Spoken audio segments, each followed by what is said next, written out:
Hello and welcome, ladies and gentlemen, to the Gamers Wear Hats, a Noob's Guide to War Thunder. In this video, I'm just going to run through some basic tips for War Thunder. Like I said, this is a Noob's Guide, so this is mainly for people in, say, Tier 1 and maybe 2, people just starting out of the game and may not know a lot about it. So Tiers 3, 4, and 5 may not find an awful lot new here, but I hope you enjoyed the video all the same. We'll start off with the basics of the interface. First of all, it's a straight port from PC. The interface has not been optimized for the PlayStation 4's controller, but the trackpad in the center of the controller can be used as a mouse, which I would highly recommend, as like I said, it has not been optimized, so the mouse is by far the easiest way to navigate the menus. In War Thunder, there are 5 nations to choose from, all of which you can switch through freely, so don't feel like you're going to get tied to one. America, Germany, Russia, England, and Japan. For each nation, you will outfit what's called a hangar. These are the vehicles that you'll be taking into battle. So, say for Germany here, I'd be taking 2 planes and a tank into battle. At the moment on the PlayStation 4, the tank battles and the plane battles are yet to be integrated, so they'll be separate. As you can see there, you can either join an air battle or a tank battle. So see, for Russians, where I play my tanks, I've got it completely fit out with tanks. And for Britain, for whom I fly, I have it fitted out with planes. And also on console at the moment, only the German and the Russian tanks are in the game. This is what a beginning garage looks like. In the beginning, you'll get what's called reserve planes, which you get for free. Then using these planes, you will use research points, which I'll explain later, to unlock more planes. And work your way further down the research tree, which as you can see are quite extensive. To equip a new vehicle, you just choose new vehicle, and we've already got this other reserve plane unlocked, so we'll equip that just to show you. There you go, easy as that.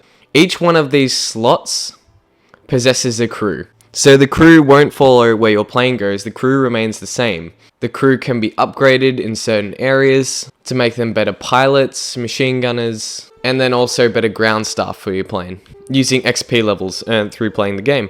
To equip, if you're going to equip a new plane in a slot where one previously existed, you'll be asked to pay a retraining fee to retrain the crew in the use of this new plane. So now we'll work our way around the interface and explain what all of it means. The top corner here, the menu, allow you to look for custom battles, which are basically just dedicated servers, so servers with rules made by the players. There are all the forms of tutorials, the basic tutorial on how to operate certain vehicles, and then more advanced things, like as it says here, takeoff and flight controls, carrier takeoff and torpedoing. Then we have single missions. Yes, there is a single player integrated into this game, not very popular, but it does exist and is quite extensive at this point, but the rewards aren't as great as playing decently online, which I can hopefully teach you how to do. Then there's all your options, controls, encyclopedia, teach you a bit about the planes. Leaderboards and squadrons are basically the clan system. Then you have your profile. Your profile will give you your overall level and your level for each country.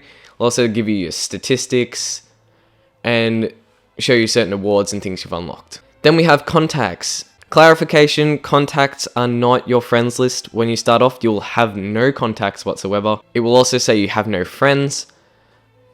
But when you choose to add friends,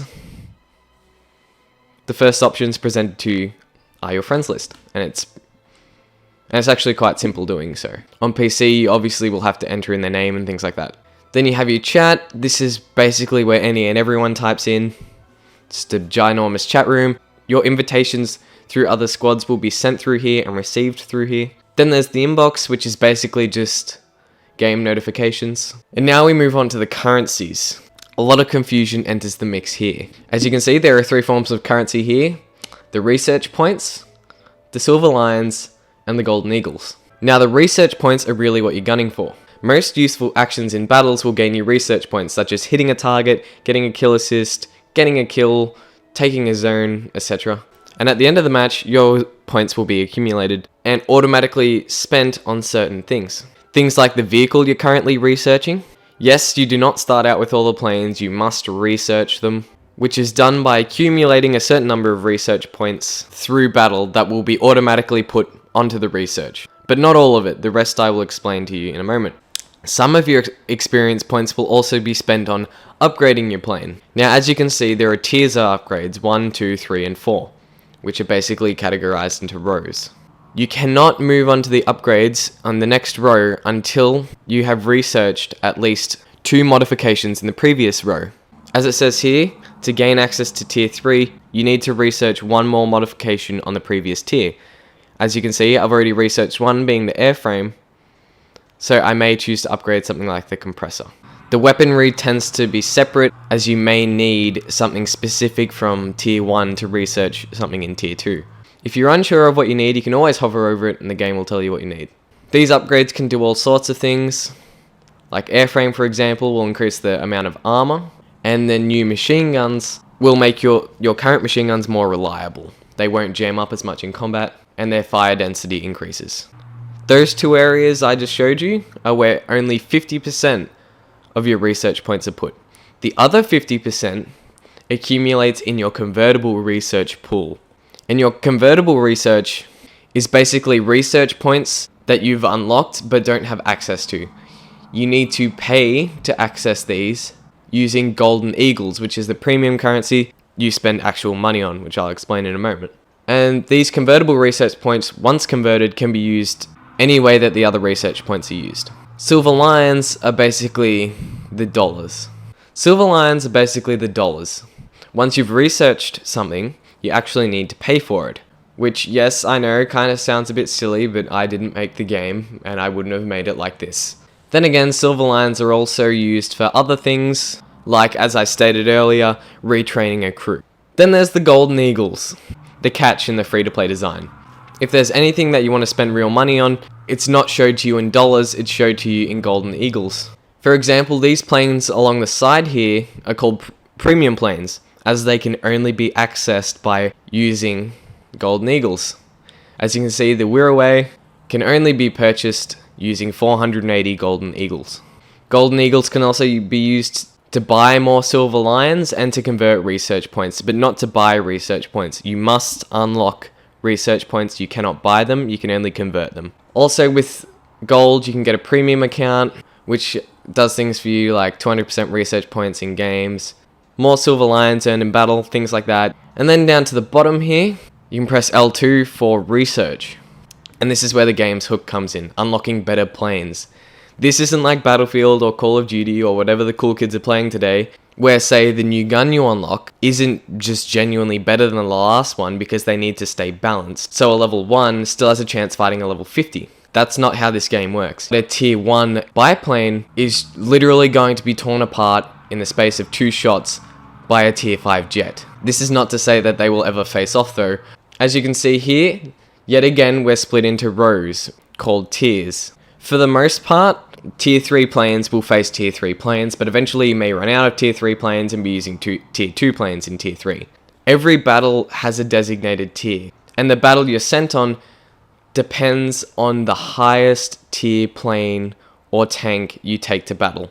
For example, you're sitting about tier 1, you're flying gladiators, blindhems and swordfish, and you think that you could possibly be going a little bit better if you had a Spitfire Mark 14, and that's a fair assumption. So you go out, you get premium money, and you buy one of these, and expect to take it into battle to fight tier 1s. No, that's not going to happen. What that means is that you'll be taken into tier 4 with that plane and with all your tier 1 planes along with it. So that is just genuinely a bad idea. This is also where you can view the modifications, customization options, and just have a look at the plane models themselves, and take it for a test flight. I actually forgot events. Events are community events with special rules. They're basically games with special rules run by the developers. Then down here, we have these 2 little things. Automatic repair of all vehicles after battle, and automatic purchasing of ammo refills after battle. These are automatically turned on, and I don't recommend turning them off. It kind of just takes care of itself. It doesn't take too much money away or anything. It's just worth leaving on.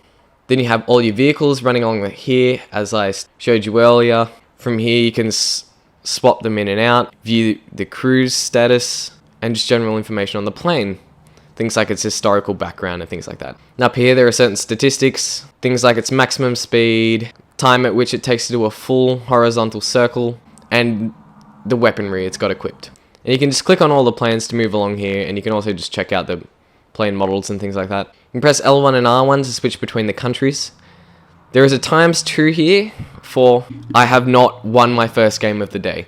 Your first win for the day in each country will earn you double research points for that country. That's another thing I should point out.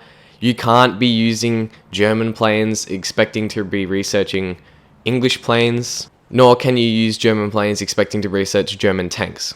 The research trees are completely separate, so Russian planes can only be used to research Russian planes, and etc. Then you got your battle settings. I'd definitely recommend starting on arcade battles. Has certain assistances, and then you can select your servers between Europe, North America, South America, and Russia. The average wait time is nowhere near 5 minutes. You'd be very unfortunate to wait any more than a minute. And then of course you have to choose between air battles and tank battles at the moment. Then of course you can just click on that or press square to go to battle. So now we're going to run through the basics of the plane battles. You should already know how to basically steer the plane, so I'm just going to go through some other things. You can switch between views with triangle on the PlayStation 4. I don't know what the button is on PC, but you can switch between a third person behind the plane view, a first person in the cockpit view, and basically a view from the nose of the plane. There is a circle on the screen, just a plain circle. That indicates where you're pushing the stick or the mouse. So if you push the stick forward to push the nose down, then that's where the circle will go, and that basically just tells you what direction you're pushing the plane in. You can press square to zoom in, which can be handy for shooting at targets at a further distance and seeing what kind of plane it is and things like that. Once you've fired at an enemy or looked at them long enough, you will lock them, and the game is recognizing that you're entering a dogfight. L2 will ensure that the plane follows and turns towards your locked target. Do be careful when you do this, because say they're behind you and you're close to the ground, when you pull L2, the nose of the plane's just going to shoot backwards and may just fly you straight to the ground. So do be careful of when you use this. Now when you come to entering combat, there will be times when you both are flying directly at each other. Entering combat like this is a bad idea. Even if you win by, say, knocking out their pilot or something like that, there is a chance that the remnants of their plane will fly into you and you'll both blow up. Or you won't win and they'll shoot you down and the same thing might happen. Or you'll both just fly into each other. Very rarely does something good come of that. The best thing you can do is probably nosedive under them and then turn around to face them, because by that time you've been looking at them long enough to lock. Ideally, you probably want to enter the combat from a higher altitude than your target and then drop down in behind them. Then again, do be careful of your speed when you do this, because you could shoot straight past them, or if they're at a low altitude you may not be able to pull up in time to meet them and fly into the ground. Bad stuff like that does happen. Your plane may come up with a warning that says reduce speed. In arcade difficulty, this is rarely going to be a problem. They say this because there's a chance that you say might rip a wing off, but that won't happen in arcade difficulty unless you have like a big hole in your wing. On realistic and simulated difficulties, there may be consequences to going too fast, but on arcade they're not really felt. Also, the same thing with overloading your pilot. Say if you're going too fast and you pull up too hard, or you pull under too hard, your pilot will be either pushed against the seat or pushed toward the dashboard, and there is a chance that the G-force will knock them out. You have to do pretty damn well in arcade difficulty to knock out your pilot. Arcade difficulty is quite lenient with this. You can get your pilot up to like 11 Gs and he'll be starting to black out, but if you just let off it for a second and then go straight back to it, he'll be fine. Now, once you're in combat, something fairly basic, larger bullets do more damage. The 7.7s are the basics. Some planes will move on to the 12.7mm, and then most planes for tiers 3 and 4, and then quite a few in tier 2 and even some in tier 1 for America and Russia will be firing 20 mils. And 20 mils have the potential to rip off wings in the space of a few shots. They're really something you should look out for, and you can tell when a plane is firing one because they basically look like orange streaks. They are considered cannons rather than machine guns, and they earn their name. And then some particularly nasty planes, Russians will get them first, as with all big guns, the 37 mils. As you can imagine, they're basically like 20 mils but amplified. Now do keep in mind, planes will take a few bullets, especially if you're playing the British, for example, that takes so long to get larger weapons than the 7.7s. Do expect to get hit after hit after hit after hit without yielding any significant reward. Especially with bombers. Bombers will take quite a few hits. Also, Arcade battle roughly simulates ballistics, so that means bullets take time to travel and bullets are affected by gravity. So as you can see here on screen, there is a circle with a cross through it and there is a grey circle in front of the plane. That grey circle represents where the plane is going to be by the time your bullets get there, and the cross is where your bullets are being fired at. So basically, you want to line up that cross with that grey circle to land a hit. Don't be focused on aiming for a specific part of the planes, you'll do well to hit them. Do keep in mind that these are World War II planes, the guns aren't dead accurate. In fact, before you get new machine guns on your planes, they actually spray quite a bit. So don't expect to aim for any specific parts, just be happy with getting hits. Now, once a plane gets on your tail, it's actually very hard to shake them off, and in a lot of cases you won't. Now, if the enemy pilot is smart enough to use L2 to lock onto you, you basically cannot outturn them. And trying to turn, like I've got up on screen, is a bad idea. Because basically, all you've done is open up your plane. You're showing a larger target area and actually exposing all the critical parts of your plane. This may sound silly, but the best idea is to actually fly in a relatively straight line. As you can see on screen here, the target that the enemy is shooting at is significantly smaller. But that doesn't mean just fly dead straight. Do wiggle the nose around a bit. Basically, move your nose around in circles and you will be hit far less than turning in a more traditional manner. And like I said, it's very difficult to shake off an enemy plane. So once you're doing this, the best idea is to probably fly them back toward friendlies. If you can get them surrounded by friendlies, friendlies are going to come in and pick them off pretty quickly. Hits and kill assists and kills are great and everything, but objectives are going to earn you a lot more research points than these. For a hit, you're going to earn about 3 research points. For a kill assist, you might get, say, 20 if you did quite a bit of damage, and for a kill, you might get in the 30s. And this is in, say, tier 3. But objectives, on the other hand, just landing on an airfield will gain you 75 research points, which is a huge difference. And if you can get decent at landing, it's quite easy. Especially at the beginning of the game, there's little resistance, and there's no pressure on you to land quickly. So that's a great time to snag some research points. And also you get significantly more points for winning as well, and you can't win without taking objectives, that's fairly obvious. Now, to land on these airfields can actually be quite difficult. First of all, do not try to land at any higher than like 180 kilometers an hour. You're just going to absolutely tear your plane to shreds. And do not land with the brakes on.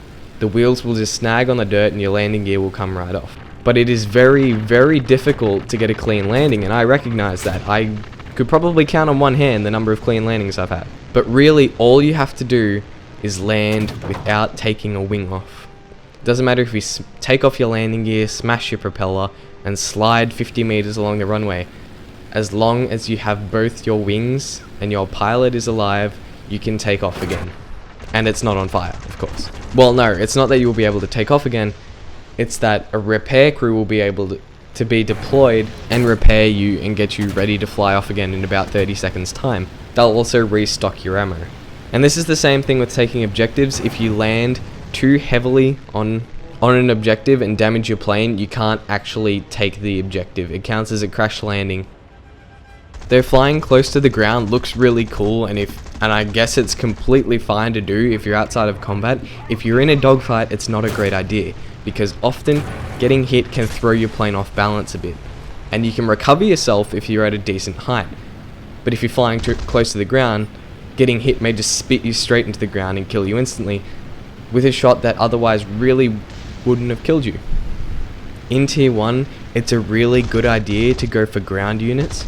Ground units will only get you a few research points, I can't remember off the top of my head, but they're definitely worth taking out. This really only happens in Tier 1 if you're using a fighter, say because they're only using trucks, which can be damaged by 7.7mm, but once you hit Tier 2 and 3 and they start bringing tanks in, you're not going to be able to take out the ground units with a fighter, you'll need a bomber. So it's a good idea to capitalize on this while you can. It can help you go through Tier 1 quite quickly. In Tier 1, especially when planes are quite flimsy, be very wary of the back guns of bombers and assault planes, and their side guns for that matter. They can take you off guard, and the back guns especially will always be aiming at your pilot. It's not that he's aiming at your pilot specifically, it's just that that's the part of the plane that you're showing him. So you do have a fair chance of the bullet going through the cockpit and killing your pilot. So be very wary of that. A lot of bombers don't have guns on the bottom, and that's a very good way to attack them. Or just move around a bit and do your best to dodge the back guns. Also, take note of what planes kick your ass and what planes you actually deal with quite well. Learn what to fear and what not to fear to help better pick your battles. I learnt quite quickly that a P-40 vastly outmatched my Spitfire Mark 1. My friends and I learnt that if we saw a Kitty Hawk, that we'd need to bring a few of us in to take it out. And it's a really good idea to learn the planes, like I said earlier, to help better pick your battles. As I stated earlier, these are just basic tactics. These are not foolproof tactics. You will still be shot down. You will be shot down a lot, and that's just the reality of War Thunder. But hopefully with these tactics, you'll be shot down a little bit less and come and help me out with the objectives. And now onto the tanks. Yet again, you can toggle views using triangle or whatever button it is on PC, and this is highly recommended for aiming as it brings up a periscope. The periscope has a millidot type aim and helps you better pick out the tanks themselves and the spots on them. L2 zooms in even further for those extra long range shots. There are 4 types of tanks that you'll be using in your time in War Thunder. First of all, light tanks. These move really fast but have smaller guns. The best thing you can do with these tanks is move fast and get close. You can outmaneuver the guns of larger tanks if you play your cards right.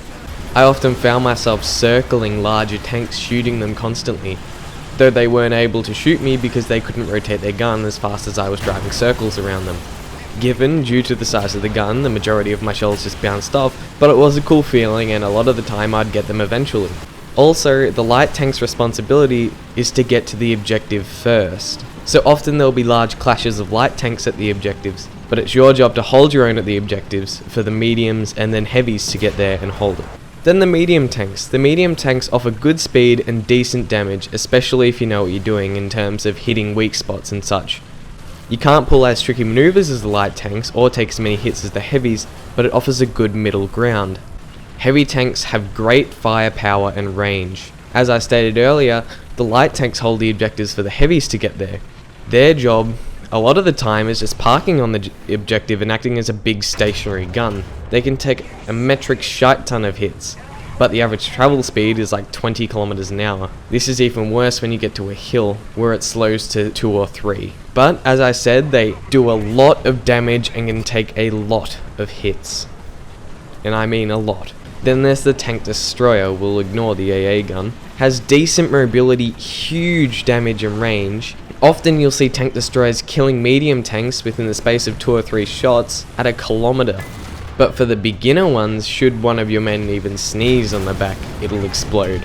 These are basically your sniping tanks. They're not made to be on the front line. You're supposed to sit up on top of your hill and pick off anyone that sits still for too long. In War Thunder, hits will often disable different systems of the tank.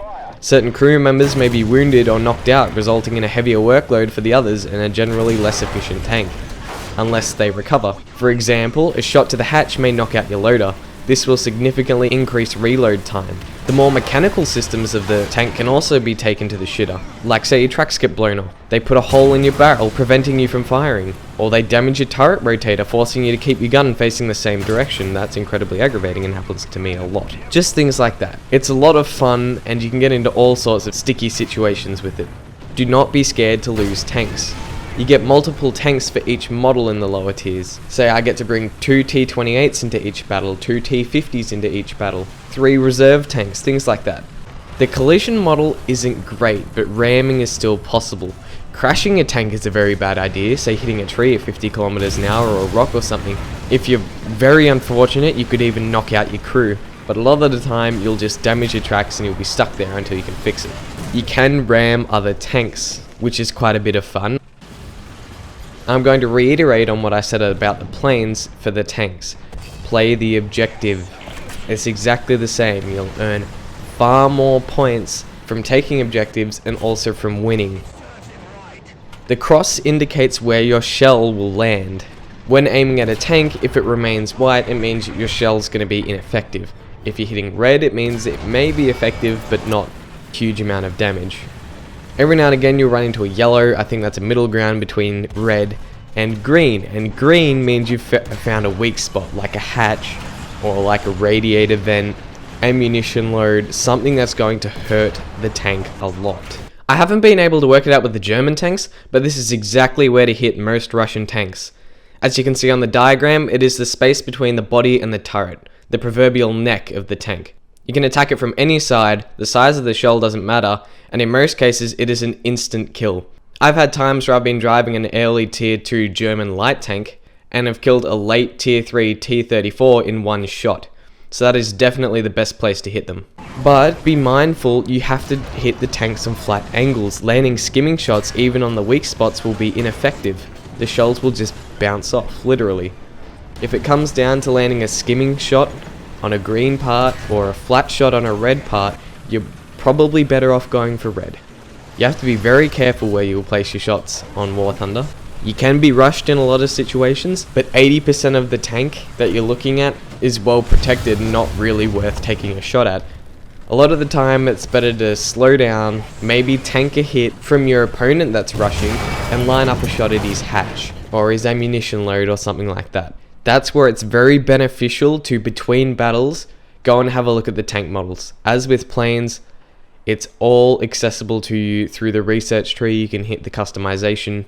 Even if you don't have the tank, you can look at the customization tab and view the tank and quite easily pick out structural weaknesses and things like that, and then you'll know what to aim for. War Thunder simulates shell physics pretty well as well. The further away the enemy tank is, the less damage your armor piercing round, and the armor piercing is pretty much the standard round, what is equipped by default and what you get with every tank, becomes less effective as it loses velocity. Because the armor piercing is basically a big chunk of metal aimed to rip through the metal of the tank. Though a lot of the tanks will offer you the alternative of the high explosive round, and no matter what range you're at, the high explosive round will do the same amount of damage because it's not meant to get into the armor, it's just designed to explode. The shells will drop a bit more and at really long ranges. When the game basically says that your armor piercings are going to be ineffective, it'll say that your high explosives are going to be ineffective. But it's not. You can still take the shot and it will still do some damage. It won't do a lot. Like I said, it's not designed to rip through the metal, so you're not going to be knocking out crews or piercing hatches or anything like that. Really what it's going to do is just the shrapnel might take out some of the side stuff, like it might blow off tracks or damage a periscope. If you're lucky, maybe do some damage to the barrel and things like that. I wouldn't recommend having a slugfight with say a heavy tank at range and using your mediums high explosive shells, because you're going to lose that every time. It just might be worth taking a shot if you think you can blow the treads off an enemy tank at long range, or see an open chassis tank destroyer and want to blow the crew off the back. One of the abilities you can unlock for your tank is an artillery strike that you can call in. The reticle is difficult to see, so when you call it in, I recommend bringing it in closer to you so you can see it and then sending it back out again. But artillery strikes do a lot more damage than you would think. They actually really do have the potential, and quite often will, kill enemy tanks and seriously damage others. They're great for taking out groups of sniping tanks, or if, say, your objective gets overrun and you're one of the last ones left and you know that it's a lost cause and you're going to lose it to the enemy, just call in an artillery strike on yourself, broken arrow, and you can either prevent them from getting up on top of the flag or killing a few of them when they try to get up there. It's incredibly effective. It is a tier 4 perk, but I definitely recommend investing in it. And as I stated with the planes, learn what sucks and what doesn't to better pick your battles. I'll give you another example. I suck at taking out Panzer IVs with my T-34s. I don't know why, but Panzer IVs seem to be the bane of my War Thunder tank existence, so I do my best to avoid them. Tank fights are slower and more deliberate than plane battles. It leaves a lot more time to think. There's less time for improvisation, so knowing your enemy is a lot more important. If you have any tips of your own, please leave them in the comments below. Otherwise, thank you very much for watching. Be sure to like this video, that helps us out a lot. And check out the rest of Gamers Wear Hats for tons of other videos, whether they be for entertainment purposes or more informative such as this one. And subscribe so you don't miss any of it. This is Ivesy, signing off.